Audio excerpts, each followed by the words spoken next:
அனைவருக்கும் வணக்கம். இன்றைக்கி என்ன பார்க்குறோன்னு பார்த்தீங்கன்னா, டிஎன்ஏ 2024 கவர்மெண்ட் காலேஜோட வேகன்சி ஆஃப்டர் ரவுண்ட் ஒன். நமக்கு வந்து ரவுண்ட் ஒன் வந்து இன்றைக்கி தான் ரிலீஸ் பண்ணியிருக்கிறாங்க, அதோட சீட் வேகன்சி. ஸோ அந்த லிஸ்ட்டை நான் எடுத்து கவர்மெண்ட் காலேஜ் ஃபுல்லாக நான் ஃபில்டர் பண்ணியிருக்கிறேன். இப்போ கவர்மெண்ட் காலேஜில் பார்த்தீங்கன்னா வந்து இந்த பிளாக்ல நான் போட்டிருக்கேன் என்ன அப்படின்னா வந்து அந்த காலேஜில் அந்த பர்டிகுலர் டிபார்ட்மெண்ட்ஸில் வந்து சீட்ஸ் இல்லை, ரிமைனிங் டிபார்ட்மெண்ட்ஸில் வந்து சீட்ஸ் இருக்குது. இப்போ மேலே பார்த்தீங்கன்னா பயோமெடிக்கலில் பார்த்தீங்கன்னா 2 சீட்ஸ், அதாவது டோட்டலாக எஸ்சிஏக்கு தான் இருக்குது. இந்த மாதிரி கேஸ்ட் வைஸ் நான் போட்டிருக்கிறேன். ஓகே, ஸோ இதை செக் பண்ணி பாருங்கள் ஃபுல்லாக. இதில் வந்து எல்லா கவர்மெண்ட் காலேஜும் ஆல்மோஸ்ட் நான் வந்து ஃபில் பண்ணியிருக்கிறேன்.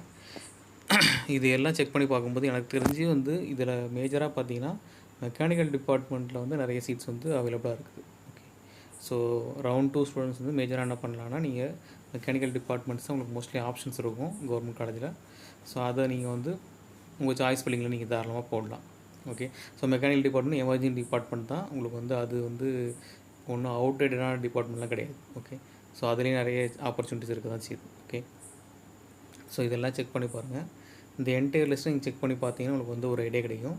இது கண்டிப்பாக உங்களுக்கு வந்து சாய்ஸ் ஃபில்லிங்க்கு வந்து ஹெல்ப்ஃபுல்லாக இருக்கும். ஓகே, ஸோ இந்த என்டையர் லிஸ்ட்டை நான் என்ன பண்ணுறேன், நான் ஆஸ் யூஷுவல் நான் வந்து டிஸ்கிரிப்ஷனில் வந்து போடுறேன்.